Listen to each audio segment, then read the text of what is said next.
Au lit, tous mes ex, ils m'ont dit que j'étais trop bonne. Et j'espère que c'est pas pour me faire monter chez toi, parce que sinon c'est mort.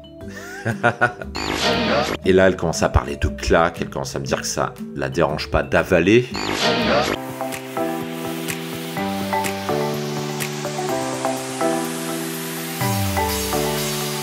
Bonjour à tous et bienvenue sur le podcast Expérience de séducteur proposé par Dragueur de Paris. L'émission Expérience de séducteur vous raconte des histoires de rencontres inédites et sans tabou pour vous aider à profiter de votre célibat et séduire celles qui vous plaisent vraiment. Une nouvelle émission du podcast sort tous les 10 jours sur toutes les plateformes. Pensez à vous abonner pour ne rien rater.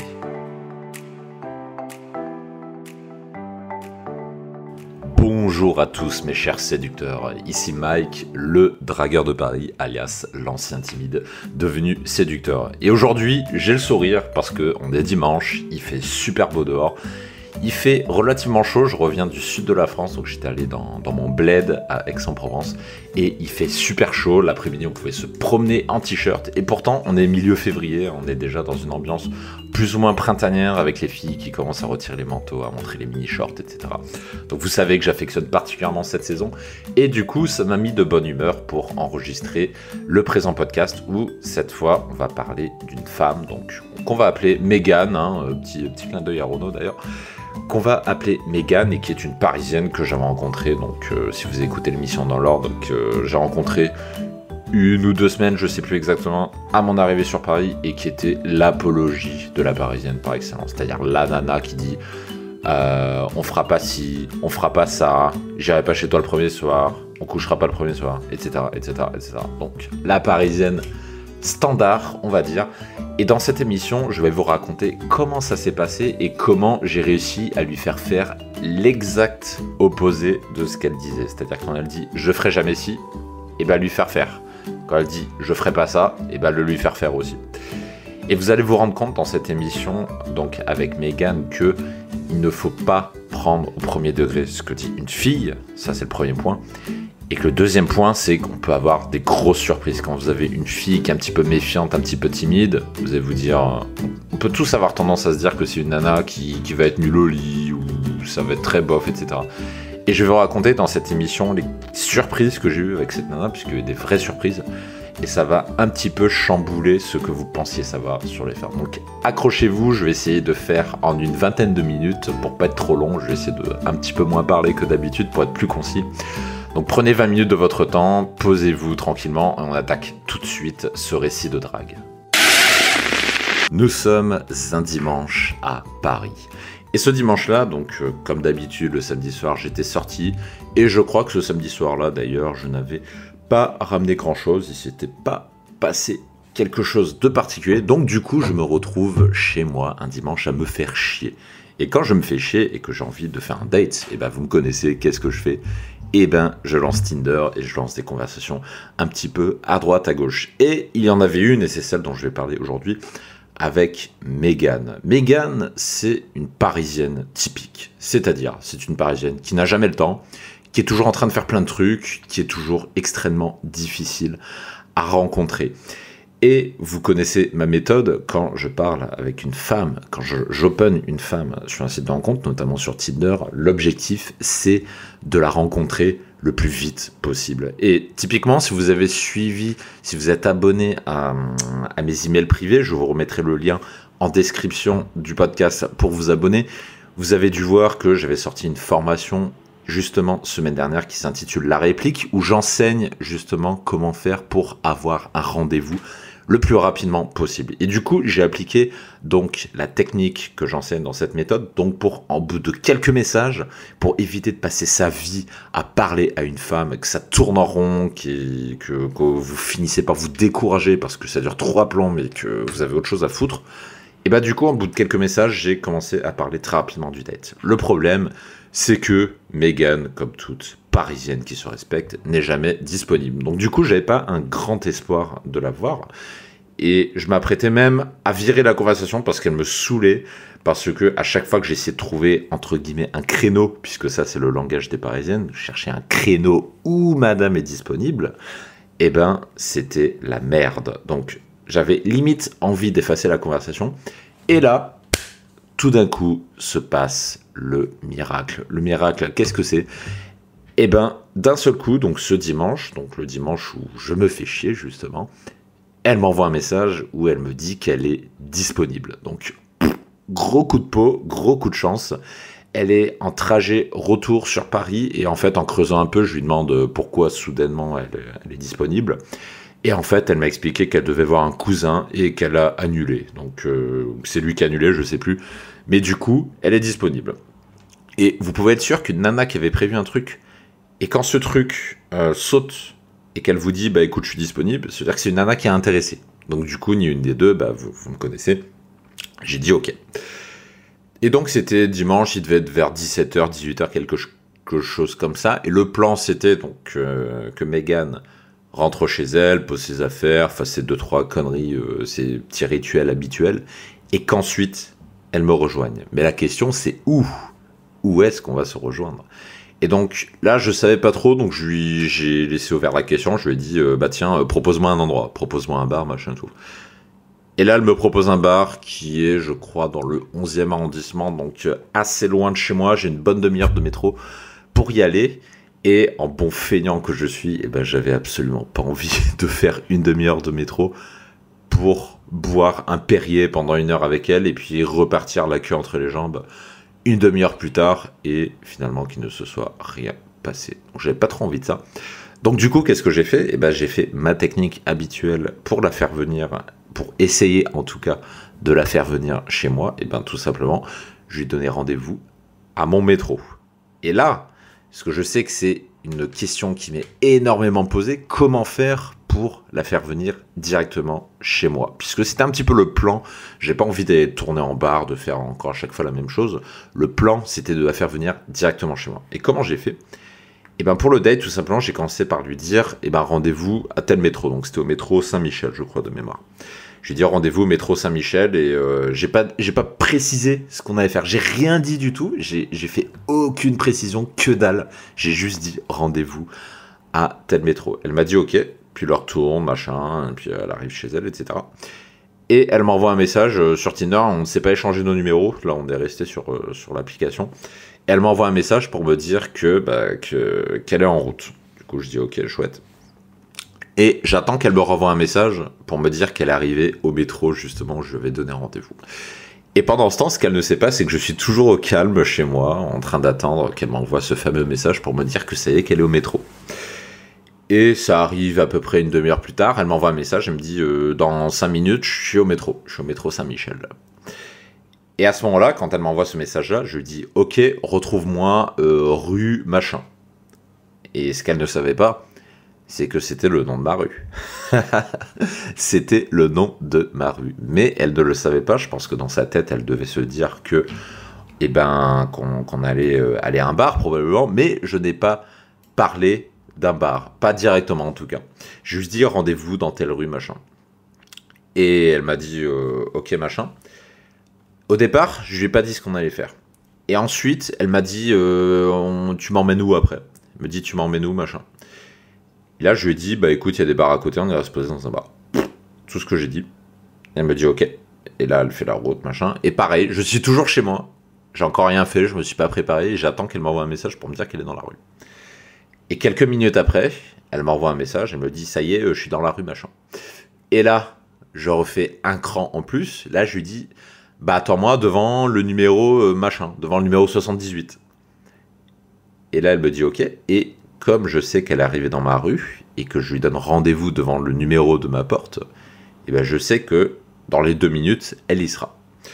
Donc du coup, j'ai tout juste 2 minutes pour me préparer, donc pour aller me coiffer, me parfumer, choisir une tenue, me changer et partir. Donc en fait, je mets un peu plus que ça, je mets peut-être 3-4 minutes. Mais voilà, c'est seulement à ce moment-là que je me prépare pour le date. Et là, au moment où je m'apprête de sortir de chez moi, parce que je lui ai dit rendez-vous à tel numéro de rue machin, elle m'a dit ok. Elle a pas protesté jusque-là. Et au moment où je franchis la porte, j'ai mon téléphone qui vibre. Et là, je sors mon téléphone, elle m'envoie un message. Je me dis, bon, c'est un message pour me dire qu'elle est arrivée. Et là, je le lis, il y a écrit « J'espère que c'est pas pour me faire monter chez toi, parce que sinon c'est mort. » Et là, tout de suite, elle m'a envoyé un texto incendiaire comme ça. Ouh, attention, ça pue. La nana, elle est en mode méfiante. Elle sent le traquenard, elle sent la souricière qui commence à se refermer. Et du coup, eh ben, elle commence à se poser des questions, à se dire ah, mais ça se trouve, il fait tout ça en fait pour me faire monter chez lui. Quel putain de queutard. Oh là là. Et je réponds pas. Je range mon téléphone et je descends les escaliers. J'ouvre la porte. Et en sortant, je regarde sur la gauche. Et là, oh là là, elle est juste à côté. Et je la regarde, je fais un scan, hein, ça dure 2 minutes. Elle est comme sur les photos, elle est même un petit peu mieux comme, que les photos. On va être cru, c'est une petite bombe parisienne. Elle devait faire 1m68, 1m70 à peu près. Très jolie, un certain charme et un cul de panthère noire. Un cul de panthère, je rigole pas. Parce que quand j'avais vu, elle était de profil. Et donc en fait, au même moment, j'ai vu son visage, sa bouche et son cul, parce qu'elle était de profil. Et vous me connaissez, en 2 secondes, j'ai tout scanné. Et dans ma tête, mon cerveau, il a dit « Oui, vas-y, c'est bon. » Et donc j'arrive, du coup, je lui fais la bise, machin. Et là, elle me regarde, limite scandalisée. Elle me regarde, elle me fait « Ah, mais en fait, t'habites là et tout. » Et c'est à ce moment-là que je déroule mon game. Et en fait, je lui fais la bise. Et j'y vais vraiment en mode cool. J'y vais en mode cool, en mode ralenti, ça va, je t'ai pas trop fait attendre, machin. En mode aucune pression. Et à ce moment-là, je commence à lui dire, bah écoute, à la base, je pensais t'emmener dans un bar, mais je me suis dit, tiens, pour changer, si on allait boire du verre de rouge chez moi, parce que j'ai une bouteille de rouge, et je me suis dit, ça changera du classique bar, machin. Donc le truc qui allait à contresens complet. Rappelez-vous du SMS dont je viens de vous parler, qu'elle m'a dit « Si c'est pour monter chez toi, c'est mort. » Et derrière, je lui fais la bise et je lui dis « Bah écoute, j'ai envie de changer du classique bar, machin tout. » À aucun moment, je ne mentionne son message. J'ai fait semblant comme si je ne l'avais pas vu. Et j'en ai pas parlé. Et elle non plus. Donc du coup, je lui ai débité mon excuse. Je lui ai dit « Bah voilà, pour changer du classique bar, etc. » Ça, c'est des excuses que vous pouvez utiliser qui fonctionnent très bien. Vous dites, voilà, c'est pour changer, pour faire un peu différemment, parce que j'ai déjà fait des dates dans des bars et ça me saoule, etc. Ça, c'est des prétextes valables que vous pouvez utiliser. Et à ma grande surprise, ça a fonctionné. Elle a accepté sans broncher, sans protester. Un seul moment. Et ça m'a vraiment surpris. Je m'attendais à avoir une palanquée de résistance, un flot d'excuses. Je m'attendais à avoir plein de trucs, mais tout sauf ça. À la place, elle a fait un petit blanc, c'est-à-dire que je lui ai débité mon truc, elle m'a regardé, il y a un petit blanc de 2 secondes à peu près, et elle me dit ok. Voilà. Et pourquoi elle a dit ok? Eh ben, je pense qu'en fait, quand on s'est fait la bise, comme j'étais en mode cool, que j'étais en mode détendu, que j'étais pas en mode pressé, stressé de la vie, que j'étais pas en mode oh putain vite, va, faut aller chez moi, machin. Comme j'étais pas en mode comme ça, et ben en fait ça l'a rassuré. J'étais en mode très lent, je parlais lentement, un peu comme la façon dont je suis en train d'enregistrer ce podcast et la façon dont vous m'écoutez. Je parlais un petit peu avec ce type de voix. Je parlais en mode voilà, c'est cool, je suis là, tu repars quand tu veux, machin. C'est un peu ça la tonalité. Et c'est comme ça qu'elle accepte. Et bah du coup qu'est-ce qu'on fait? Et ben on monte. Et du coup on remonte dans l'appartement. Sauf que je m'attendais pas à ce qu'elle monte chez moi aussi facilement. Alors du coup j'ai rien rangé, l'appartement il est un petit peu dans un foutoir on va dire, il y avait je crois même les poubelles elles étaient pas sorties donc c'était un petit peu le bordel, mais c'est pas grave, on monte et on arrive chez moi. Donc j'ouvre la porte, je lui dis voilà je te fais visiter, c'est un T1 en 10 secondes t'as vu machin, puis on enlève nos manteaux, je rallume le PC que j'avais éteint et je remets la musique. Au début je la sens un petit peu stressée. Au moment où elle est rentrée chez moi, je la sens un petit peu stressée parce que je sens qu'elle n'a pas toujours l'habitude de faire ça, d'aller comme ça chez un mec. Du coup, je me dis, ce genre de nana, je vais pas bourriner, je vais pas attaquer en mode comme j'aime bien le faire, ou comme avec Laura par exemple, si vous avez écouté mon précédent podcast, je vais temporiser. Dans ma tête, je me dis, je vais m'imposer au moins, allez, 1 heure. Pendant 1 heure, je ne fais rien. Pendant 1 heure, je ne fais aucune tentative pour la toucher. Pendant 1 heure, je ne fais aucune tentative pour l'embrasser. Pendant 1 heure, je ne parle même pas de cul. juste pour la décoincer, pour qu'elle se sente plus à l'aise dans l'appartement. Et donc on débouche la bouteille de rouge qui était mon prétexte pour monter, et puis on commence à parler de tout et de rien. On parle de ses précédents dates Tinder, puisque ça c'est un sujet que j'aime bien évoquer avec les filles, donc de ses précédents dates, je raconte un petit peu les miens, puis elle me raconte qui elle est, ce qu'elle avait prévu, elle me précise aussi pourquoi on s'est vu finalement ce soir, parce qu'à la base c'était pas prévu, etc., etc. Et au fur et à mesure de la discussion, elle commence petit à petit à se décoincer, et je sens que je lui plais. Malgré le fait que, alors pour vous imaginer, on est sur les canapés. Moi, je me suis mis, comme d'habitude, je me mets sur le milieu du canapé, le but du jeu étant d'inciter la nana à s'asseoir tout près de moi. Et quand vous vous asseyez sur un canapé, en fait, l'endroit par rapport à vous où s'assied une femme est déterminant sur son degré d'ouverture. C'est-à-dire qu'une femme qui va s'asseoir tout près de vous, en fait, c'est une femme qui n'attend que ça, de se faire choper. Par contre, une femme qui va s'asseoir assez loin de vous, au niveau du canapé, eh ben, c'est une femme qui n'est pas encore ouverte. C'est-à-dire que c'est une femme qu'il faut travailler. Elle est pas encore à point, comme on dit dans le jargon. Et elle était pas du tout à point parce que je me suis mis au milieu et elle était vraiment à l'opposé du canapé. Elle était vraiment... C'est limite si elle tombait par terre, mais elle s'était vraiment mise le plus loin possible de moi. Donc au début, je sentais que c'était pas trop ça. Mais au fur et à mesure de la soirée, il y a plusieurs fois où elle s'est levée pour aller, je sais pas, pour aller boire de l'eau, pour aller rechercher du vin, etc. Plusieurs fois, elle a été amenée, pour changer la musique aussi, plusieurs fois, elle a été amenée à se lever. Et j'ai remarqué qu'à chaque fois qu'elle revenait s'asseoir, elle s'asseyait un peu plus près. Et donc, du coup, la distance de sécurité se réduit. Donc, au fur et à mesure du date, je vois qu'elle s'assit un petit peu plus près de moi à chaque fois. Et ça, c'est un très bon indicateur de son intérêt. Et donc, à partir de là, je sens qu'elle commence à se décoincer et je sens que je commence à lui plaire. Et petit à petit, elle commence à me faire des compliments. Genre, à un moment, on parle du sport. Elle commence à me dire, je cite, hein, je l'invente pas, et commence à dire qu'elle aime bien mes veines, parce que j'ai les veines qui sortent du bras. Elle me dit, les veines qui sortent de ton bras, elles sont vraiment belles, j'aime ça. Ok, super le compliment. Où elle commence à me dire, j'aime bien tes poils aussi. À un moment, elle m'a parlé de tes poils. Elle m'a dit, j'aime bien les poils qu'il y a sur tes bras. D'habitude, les mecs, ils sont moins poilus que ça. Elle commence à me faire des compliments comme ça. Et petit à petit, ça monte. Et rappelez-vous, je ne l'ai ni touché, ni complimenté, ni sexualisé. Je n'ai rien fait de tout ça. C'est elle-même qui commence à me parler de ça, ce qui est signe d'un grand intérêt de sa part pour moi, parce qu'une femme qui commence à vous faire des compliments comme ça, c'est une fille qui est intéressée. Elle commence à me faire des petits compliments, etc.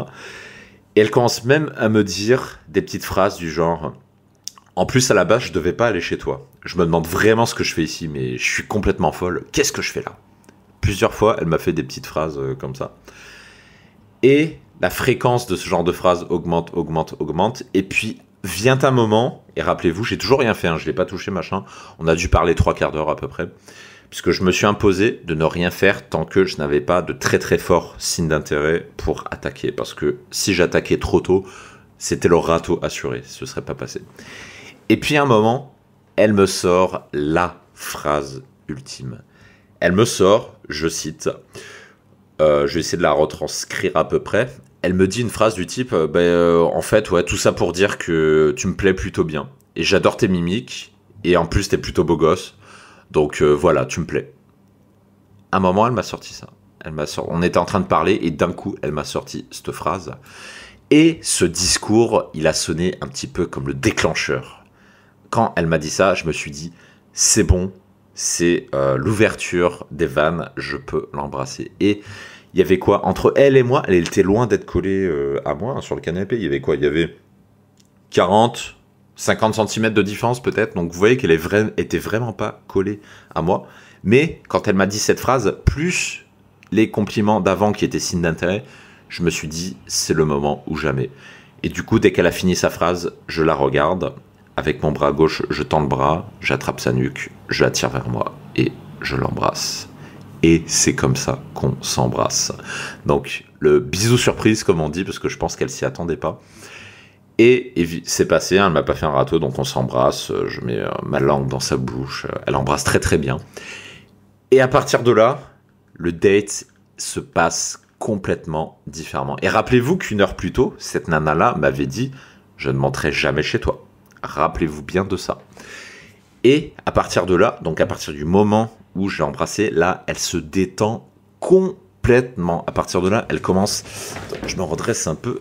À partir de là, elle commence à se rapprocher de moi, mais vraiment, de façon vraiment flagrante. Elle me fait limite des câlins et je sens vraiment que cette proximité a augmenté. Et ça, c'est toujours une barrière que j'aime bien passer, c'est la barrière entre vous êtes en train de parler à une femme et la barrière quand vous l'avez embrassée. Il y a une barrière entre les deux et si vous arrivez à passer cette barrière, et ben honnêtement, l'essentiel est fait.